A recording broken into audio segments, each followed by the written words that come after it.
할렐루야. 하나님은 살아계십니다. 오늘도 우리와 함께 살기를 원하셔서 우리를 늘 축복하시는 그 하나님과 동행하시면서 평안과 위로와 하나님의 놀라운 거룩함 안에 영광의 삶을 살아가시기를 예수님의 이름으로 축원해 드립니다. 오늘 본문 말씀은 나병에 걸린 병자들 10명이서 예수님을 만났어요. 그들의 인생이 완전히 변화되어진 한 사건을 우리가 봅니다. 요즘은 나병을 문둥병이라고 표현하지 않지요. 한센병이라고 말합니다. 노르웨이의 의사 한센이라고 하는 사람이 나균을 발견했어요. 그래서 그 병을 또 치료할 수 있는 백신이 만들어지기 시작을 했고, 그래서 그 병을 의사 그 이름을 따서 한센병이라고 부릅니다. 이 한센병은 오늘 본문에 나병이라고 해서 제가 나병이라는 표현을 하겠습니다. 이 나병은 그냥 신체가 이렇게 썩어져 가는 거잖아요. 그냥 썩어져 가는 거예요.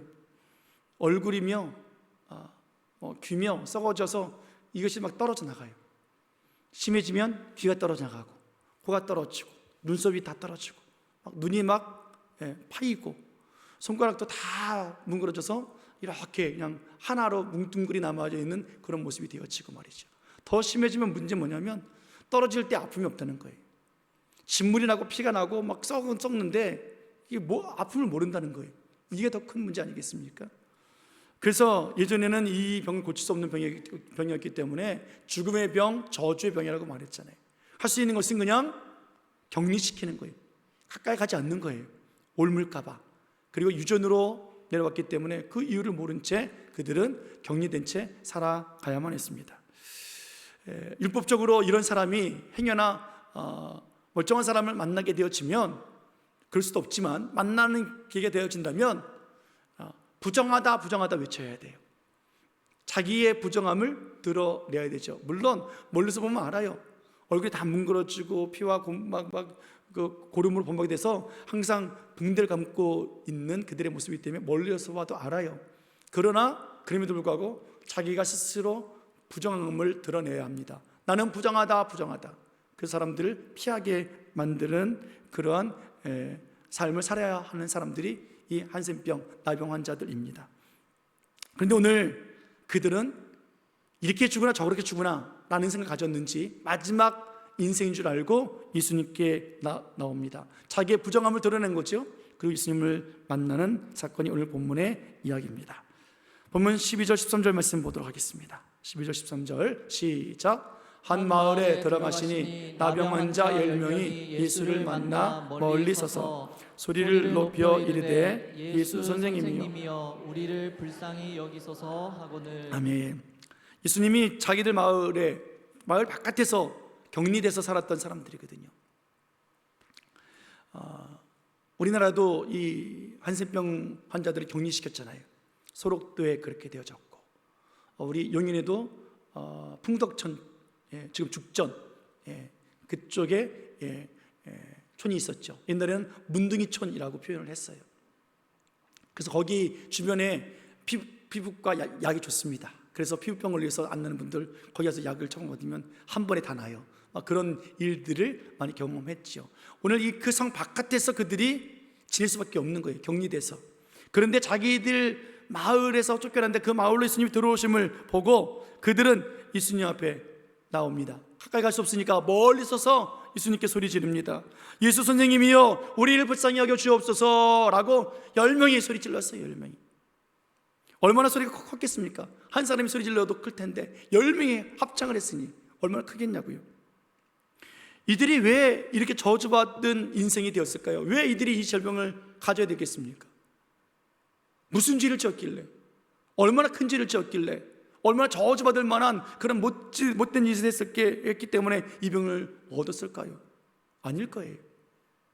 착한 사람도 있을 것이고요, 공부 잘하는 사람도 있었을 것이고요, 율법을 잘 지킨 사람도 있었을 것이고요, 심지어는 제사장도 레위인도 그런 사람들도 이 병에 걸리기 때문에 그런 사람들도 분명히 있었을 거예요. 이들은 억울합니다. 아무 이유 없이 생겨났고 그 부모 밑에서 태어났는데 유전병으로 자기는 그 병을 갖게 됐으니 얼마나 억울하겠습니까? 고칠 방법도 없습니다. 그러니 살 소망도 없지요. 누군가에게 그 병 걸렸다고 위로받거나 도움을 받을 수 있는 상황이 아니에요. 오히려 멸시하고 멀리 떠나보내고 가까이 오지 말라고 격리시키고 그렇게 따로따로 공동체 생활을 해야 했던 사람들이지요. 육체는 다 망가지고 살아있으나 살아있는 자의 모습이 아니라 그냥 목숨만 부지하는 삶을 살았던 사람들이 이들 아니겠습니까? 이런 환경 속에 있던 이들이 예수님께 찾아와서 소리 지르고 있는 거예요. 예수 선생님이여 우리를 불쌍히 여겨 주옵소서 라고 소리 지르고 있어요. 근데 오늘 놀라운 것은 예수 선생님이여 하고 있는 이 단어가 정말 특별한 단어라는 거예요. 오늘 선생님이라고 하는 단어는 단순히 그냥 의사 선생님, 고쳐주신 선생님 뭐 이런 의미의 단순한 선생님의 단어가 아니에요. 누가복음 5장에 보면 베드로가 예수님을 만나서 깊은 곳에 그물 내려라. 그랬을 때 베드로가 뭐라고 말하냐면 선생님이여 말씀에 의지해서 그 그물을 내리겠습니다 라고 했을 때 그 단어예요. 또 제자들이 예수님과 함께 배를 타고 갈릴리 바다를 지나갈 때 풍랑이 일었어요. 예수님은 배에서 주무시고 계셨고 제자들은 무서워서 주무시고 계신 예수님을 깨울 때 선생님이여 우리가 죽게 되었나이다 라고 했을 때 썼던 단어, 그 선생이라는 단어예요. 근데 그 단어가 어떤 뜻이냐면 주인이라는 뜻이에요. 마스터라는 뜻이에요. 나의 주님이시여 우리를 돌봐주십시오 라고 말하는 거예요. 예수님이 산에서 하나님의 나라의 모습으로 변형되었을 때 베드로가 말하잖아요. 여기에 초막셋을 지읍시다. 여기에 있는 것이 좋습니다. 그랬을 때 주여 라고 불렀던 그 단어가 오늘 본문에 우리 선생님이 예수 선생님이요 라고 하는 단어와 같은 단어예요. 오늘 무슨 말입니까? 오늘 이들은 예수님을 자기 병을 고쳐줄 의사 선생님 정도가 아니라 오늘 자기들의 인생을 책임져 줄 주인이라고 여기고 있다는 거예요.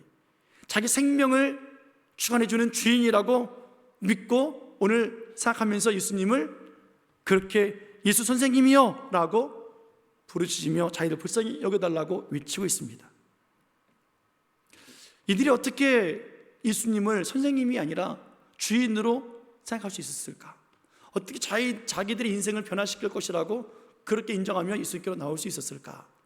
그 이유는 소문을 들었기 때문에 그래요. 소문을 들었기 때문에. 누가복음 5장에 보면 많은 환자들 예수님께서 고치셨는데 그 중에 이들이 딱 자기들 그 생각에 촉에 딱 걸린 한 병자가 있어요. 누구냐면 똑같은 질병을 가진 나병 환자예요. 한 명의 나병 환자가 예수님께 나와서 엎드립니다. 그리고 이야기를 합니다. 나를 깨끗하게 하실 수 있겠습니다 라고 질문하면서 보일 때 예수님께서 그에게 몸에 손을 대시면서 내가 원한다,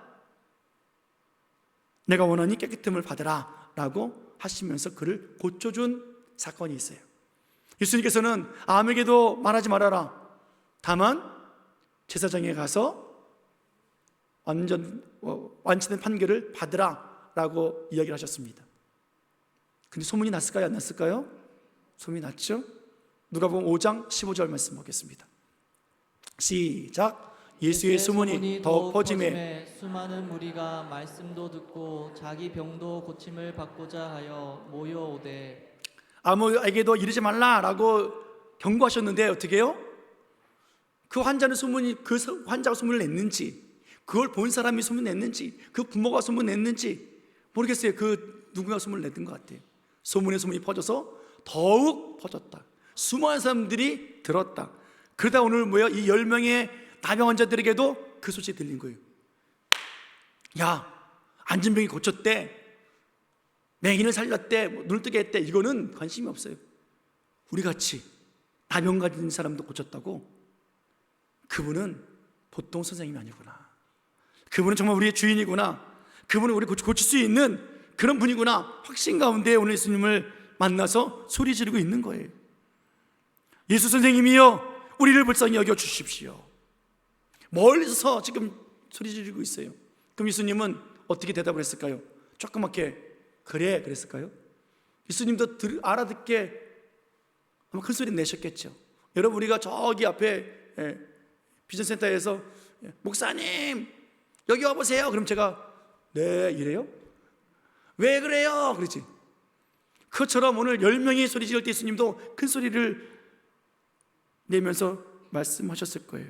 가까이 오라. 내가 너희들에게 안수해주고 낫게 해줄게. 한 명의 환자에게 하셨던 방법을 취하지 않고 계시던 사실이에요. 14절 말씀 보겠습니다. 14절 예수님이 이렇게 고쳐주시는데요. 시작. 보시고 이르시되 가서 제사장들에게 너희 몸을 보이라 하셨더니 그들이 가다가 깨끗함을 받은지라. 아멘. 너희는 가서 제사장들에게 너희 몸을 보여라. 이제 깨끗함을 받는 판결을 받으라라는 거예요.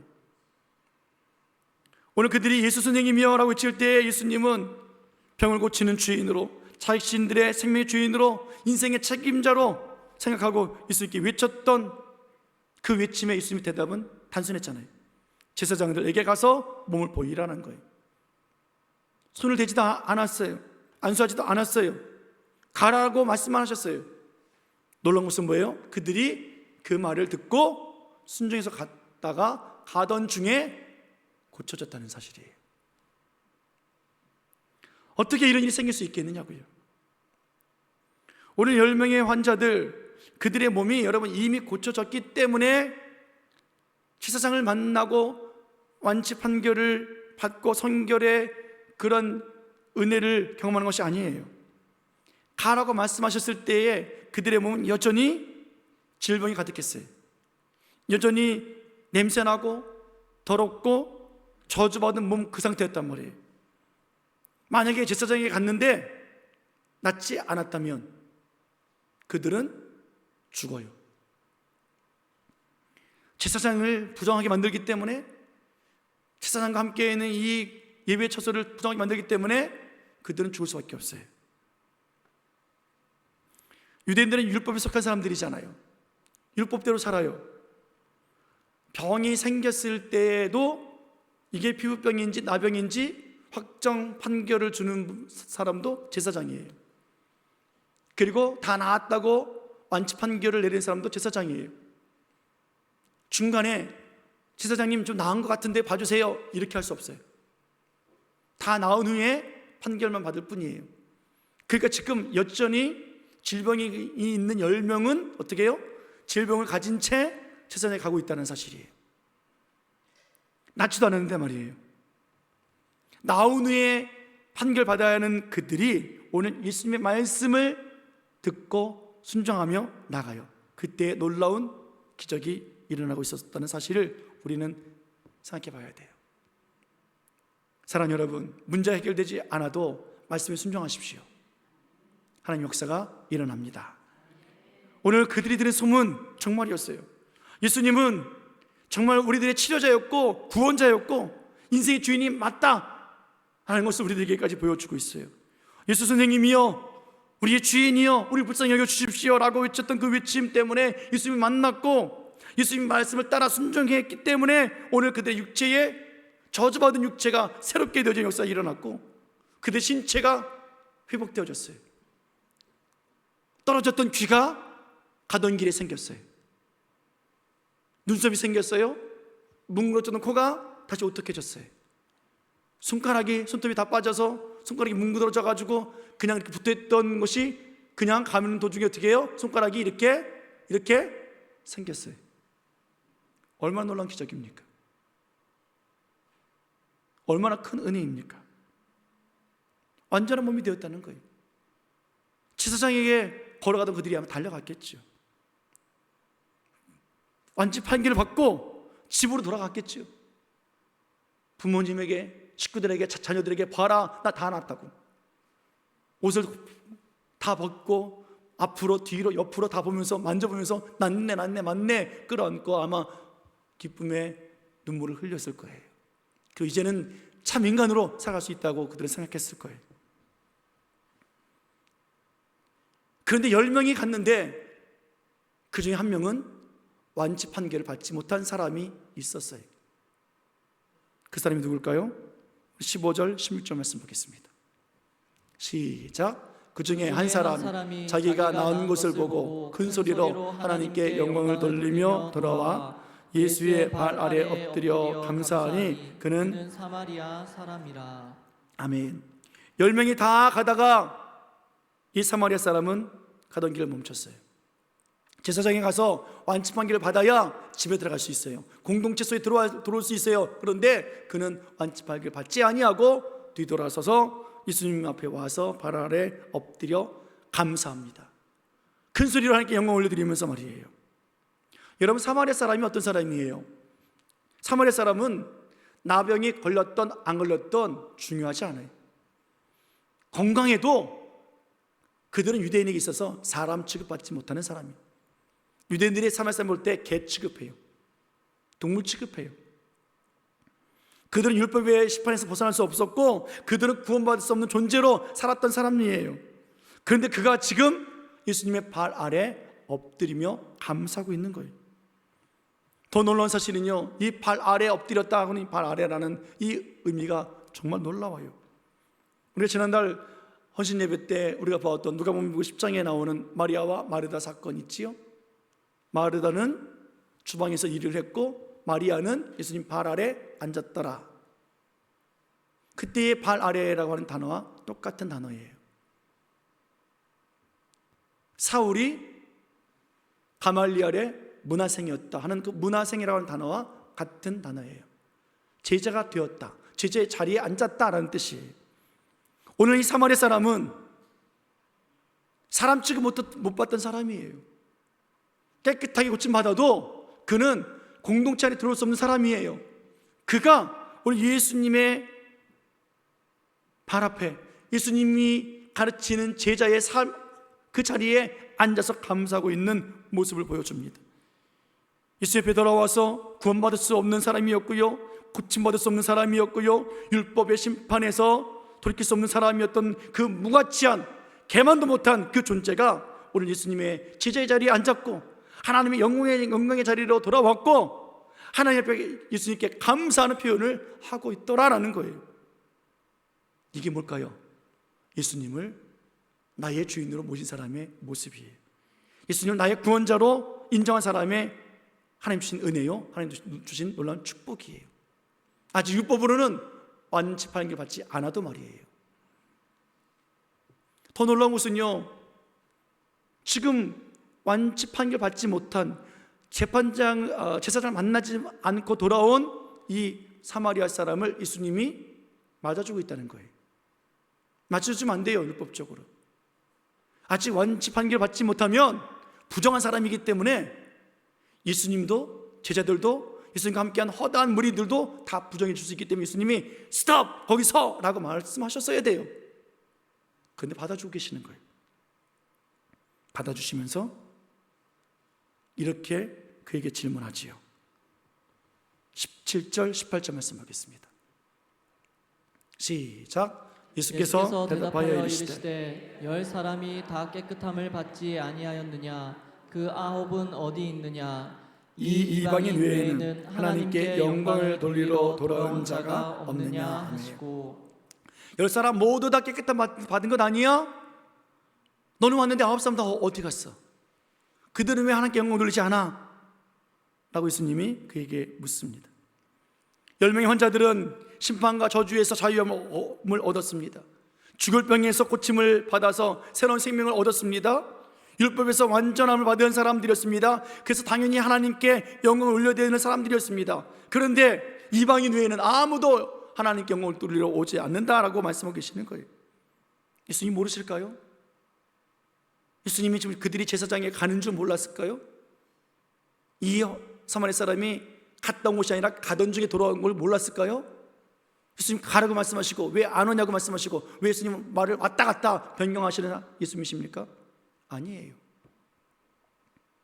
오늘 예수님은 오늘 가던 길을 멈추고 자기가 나은 곳을 보고 돌아와서 예수님 아래에 엎드린, 제자의 자리에 엎드린 그 사마리아 사람, 그에게 정말 하고 싶은 진리의 말씀이 있으셨어요. 제사장에게 가라 라는 말씀이 무엇인지 분명히 알게 해주고 계세요. 오늘 그 한 사람에게 이렇게 말씀하십니다. 19절 말씀입니다. 19절 본문 19절 말씀 시작. 그에게 이르시되 일어나 가라, 내 믿음이 너를 구원하였느니라 하시니라. 아멘. 9사람 어디 갔느냐 물으시고 한 사람에게 하나님이 예수님 말씀하셨습니다. 일어나 가라, 내 믿음이 너를 구원했다. 할렐루야. 오늘 이 본문을 우리가 볼 때 이 한 사람의 사마리아인이 돌아온 이유는 하나님 앞에 감사해야 되는구나, 그래 받은 바 은혜 감사해야지, 병 고침 감사해야지, 문제 해결되어지면 영광 올려드려야지, 그거 안 하면 안 되지 라고 하는 생각을 가지고 우리는 이 말씀을 봤어요. 저도 많이 그렇게 설교했어요. 근데 문제는 거기서 더 나가야 됐다는 거예요. 오늘 예수님은 감사하라, 영광 올려드려라 그 말씀하고 싶으신 것이 아니에요. 오늘 한 사람을 향해서 분명히 말씀하신 것은 내 믿음이 있구나 라는 거예요. 너에게 믿음이 있구나. 그럼 반대로 뭐예요? 9사람은 믿음이 없구나 라는 거잖아요. 오늘 믿음이 없느냐 확인시켜 주시는 예수님이세요. 율법을 따라 살고 율법으로 완전하게 되었을지라도 그들에게 믿음이 없다는 것을 알려주시기 위해서 오늘 그 한 사람을 예수님 받아주시고 해결해 주십니다. 율법으로 질병이 나았어요. 제사장으로부터 완치 판결을 받았어요. 그래서 종교생활을 할 수 있어도 믿음이 없으면 구원이 없다고 말씀해 주시는 거예요. 제사장에 가서 보이라 라는 그 말은 율법의 제사장에게 보이라는 말씀이 아니라 질병과 죄와 저주와 사망에서 완전케 주시는 진짜 제사장이 따로 있다라고 우리 예수님은 말씀해 주시는 거예요.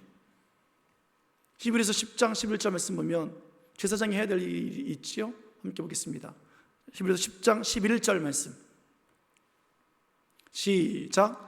제사장마다 매일 서서 섬기며 자주 같은 제사를 드리되 이 제사는 언제나 죄를 없게 하지 못하거니와. 제사장은 어떻게 해요? 매일매일 제사를 드리는 사람이에요. 번제, 상번제라 그래요. 매일매일 드리는, 항상 상처를 써서 항상 드리는 번제가 상번제예요. 그런데 그렇게 매일매일 드려도 뭐예요? 이 제사에는, 제사장에게는 죄를 없게 하는 권세가 없다는 거예요. 그러나 오늘 우리의 죄를 사하시고 거룩하게 하시는 제사장이 따로 있습니다. 그가 누굴까요? 히브리서 10장 10절 말씀 시작. 이 뜻을 따라 예수 그리스도의 몸을 단번에 들이심으로 말미암아 우리가 거룩함을 얻었노라. 12절 말씀 시작. 오직 그리스도는 죄를 위하여 한 영원한 제사를 드리시고 하나님 우편에 앉으사. 예수님은 매일매일 드리는 제사장이 아니었어요. 그는 단 한 번에 한 번만 드려도 되는 제사장이었어요. 우리의 죄를 위해서 영원한 제사를 드리는 그런 제사장이었다고요. 그래서 히브리서 3장 1절에는 이렇게 말씀하고 있습니다. 히브리서 3장 1절 시작. 그러므로 함께 하늘의 부르심을 받은 거룩한 형제들아, 우리가 믿는 도리의 사도이시며 대제사장이신 예수를 깊이 생각하라. 아멘. 눈에 보이는 제사장에게 가서 내 판결, 내 병의 질병을 완치된 것보다 더 중요한 것은 뭐예요? 또 다른 질병이 생기거나 또 다른 부정한 것이 생기면 또 가야 되는 거예요. 그때마다 가서 고침받지만 이게 완전히 줄 수 없어요. 그러나 우리의 믿음의 도리 사도이시고 대제사장이신 예수님, 그분은 단 한 번의 십자가의 죽으심으로 우리의 모든 죄와 모든 질병과 모든 것을 해결해 주시고 우리를 영원한 생명을 주신 대제사장, 그분이 계시다. 그분을 깊이 생각하라 라고 말씀하십니다. 10명의 나병 환자 중에 그 한 사람 취급 받지 못하고 가장 불쌍한, 병을 고쳐도 유대인 공동체로 들어올 수 없는 그 사람은 예수님을 깊이 생각했어요. 가면서 나올 수 있다고, 가는 도중에 내 손이 생긴다고, 내 귀가 없었던 귀가 생겼다고, 이건 하나님밖에 없어. 구원자밖에 없어. 이건 기적이야. 그는 그 예수님, 제사장에 가서 보이라 하는 그 말이 늘 보는 그 제사장들이 아니라 오늘 나를 살려내시는 대제사장인 예수님인 줄 알고 그 예수님께로 돌아와서 엎드리는 거예요. 오늘 예수님께 마음을 보이라 하신 그 말씀, 10명의 병자들은 그것이 무엇인지 몰랐어요. 그러나 기적을 경험한 이 사마리아 사람은 그 사실을 깨닫고 주께 나와서 엎드리며 생명의 문제, 구원의 문제, 이것은 오직 예수님밖에 없습니다 라고 고백하고 있는 그 모습, 주님은 그에게 말씀하십니다. 믿음이 너를 구원했다. 사랑하는 여러분, 오늘 제사장들에게 보인 그 환자들 아마 기뻤을 거예요. 건강해서 이제 살만하다고 했을 거예요. 그러나 그들은 구원이 없었습니다. 예수님께로 돌아와서 단 한 번의 만남을 통해서 질병과 죄와 인생의 모든 문제를 해결해 줄 수 있는 그분께 엎드려야 합니다. 제자의 자리, 예배의 자리, 겸손의 자리, 그리고 그 순종의 자리를 통해서 우리의 믿음이 우리를 구원할 수 있는 능력의 삶을 살아갈 수 있도록 하나님이 오늘 그 환자에게 말씀하십니다. 내 믿음이 너를 구원했다. 완전한 치료와 완전한 구원의 승리를 선포하고 계셨다는 사실이에요. 그리고 그가 가서 제사장에게 보였겠지요. 그리고 가정에 돌아가서 살았겠지요. 사랑하는 여러분, 말씀 믿겠습니다. 9명의 그 환자들은 말씀에 순종해서 병고침을 받았어요. 그들은 정상적인 삶을 살게 되었고요, 정상적으로 종교인의 활동을 하며 살아갑니다. 그들은 믿음이 없었고 그들은 구원이 없었습니다. 그러나 회당에도 성전에도 나가는 사람들이었고 그렇게 수많은 일들을 감당하며 보란듯이 멋지게 성공하며 살았던 사람들입니다. 그러나 예수님의 제자의 삶을 살지 못했던, 믿음 없고 구원 없었던 사람들이었습니다. 우리는 어떻습니까? 우리도 말씀을 듣고 말씀을 따라 순종하며 때에 따라 하나님의 기적을 경험하고 때로는 우리가 부유해지고 성공도 하고 또 우리 기도의 응답도 받고 교회에서 직분도 받고 우리 인정받고 신앙생활 잘하는 사람들입니다. 그러나 여전히 진짜 제사장이신 대제사장이신 예수님을 만나지 않고 믿음 없다면 우리는 구원도 없을 거예요. 오늘 그 예수님이 나와 함께 계신 줄 알고 주여 그 믿음으로 내 삶에 구원의 역사 있기 원합니다. 그렇게 그 믿음으로 살아가는 우리들의 모습이 되어야만 합니다. 오늘 예수님께로 돌아온 사마리아 보십시오. 사마리아인 보십시오. 이 사람은 다른 9사람과 달랐어요. 그는 사마리아인이라고 하는 정체성 때문에 성전에도 들어올 수 없고 회당에도 들어올 수 없고요, 사람들에게 인정받는 사람도 아니었습니다. 그러나 그는 오늘 사랑하는 가족과 함께 살아가면서 그렇게 유명하지도 않고 성공하지도 않았지만 부족함 없는 인생을 살아갑니다. 종교인으로 두드러지고 남들에게 칭찬받는 삶을 살지 못했을지라도 만족하고 감사하며 하나님 앞에 영광을 드리며 살아가는 사람이 되었습니다. 그리고 9명에게 없었던 믿음이 있었고 주님과 함께하는 깊은 관계 속에서 살았고 하나님을 기쁘시게 하는 믿음의 영광된 삶을 살았던 사람이었습니다. 더 놀라운 것은요, 그는 유대인의 공동체 안에 들어올 수 없었고 그 성읍에 들어올 수 없는 사람이었으나 믿음으로 구원받아서 아브라함의 자손, 하나님의 자손이 되었던 사실을 그는 깨닫고 평생 기쁨으로 살아갔던 사람 아니겠습니까? 오늘 예수님은 이 한 사람을 찾으셨고 9사람을 찾고 계시는 겁니다. 9사람은 어디 있느냐?